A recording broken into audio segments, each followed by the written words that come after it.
Hello guys!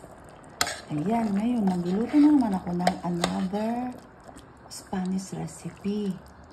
Potaje de berros ang tawag dito. Kalabasa, bubango, zucchini ba?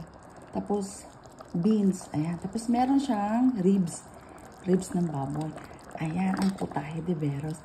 Ngayon, kasi niluto ko na siya ng 1 hour. Pinalambot na yan ha.